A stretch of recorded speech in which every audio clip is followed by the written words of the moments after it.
అయ్యగారు పెంచిల్ దాస్ గారు, భావమర్దైనటువంటి పెంచిలయ్య గారు చాలా చక్కటి కళాకారులు. ఆయన ఆ పాట అంటే ఎంత ఇష్టమో మా గురువులకు చేరే 500 బహుమానులు ఇచ్చారు.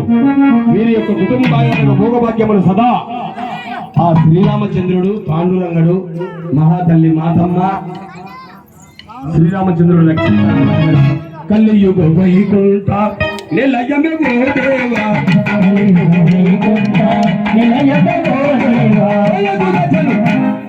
మేము